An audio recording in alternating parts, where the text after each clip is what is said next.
Tonight, when the sun goes down, you're going to hear about it on the news. Something in your chest tightens. A stranger, somewhere far away, does something unthinkable. Please stay tuned for. You assume it's an isolated tragedy. Then, days later, it happens again. Different city, different person. Eerily similar method. That's not necessarily a coincidence. It's a pattern that has sparked a fierce debate among researchers for decades. They call it the copycat effect, or more broadly, a contagion. In 1974, sociologist David Phillips studied suicide rates after front-page newspaper coverage of suicide. He found something disturbing. The rates spiked in the days that followed, especially where the stories received the most attention.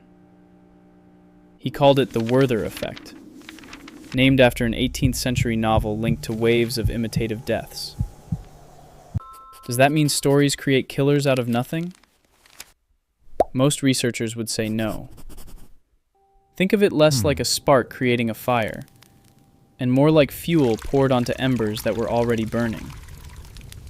Most people consume violent media and walk away completely unaffected. But for a small group already consumed by rage, isolation, or a desperate need to be seen, a widely publicized act of violence doesn't simply entertain. It can provide a script. Criminologist Adam Lankford and other researchers found that many attackers closely study previous perpetrators. Some idolize them.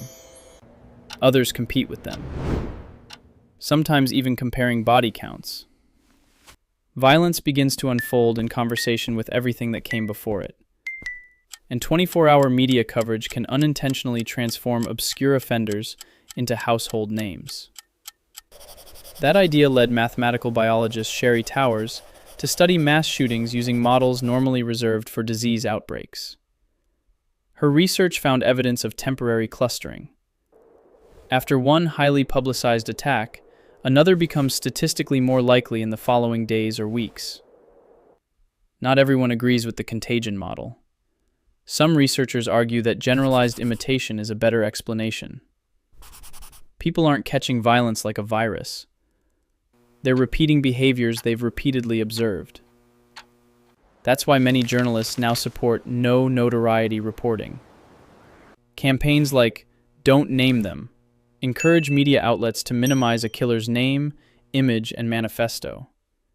Instead, they focus on victims, survivors, and the people who stopped the violence. Because evidence suggests that public recognition itself can become one of the strongest rewards a vulnerable offender is seeking. So where does that leave movies? A film rarely creates a killer out of nothing. But someone already spiraling into violence may borrow details from what they watch.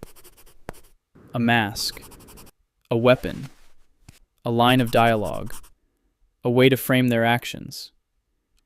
That distinction matters. The media isn't necessarily creating the desire to hurt people.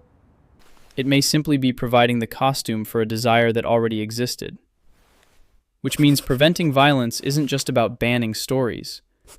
It's about recognizing vulnerable people before they ever begin searching for one. Think about your own life. How much of your identity came from stories you loved growing up? Books, movies, television, games. For almost all of us, those borrowed identities remain harmless. They inspire careers, friendships, hobbies, and dreams. But for a very small number of deeply troubled people, that borrowing goes somewhere else entirely. Fiction becomes a blueprint for finally being noticed.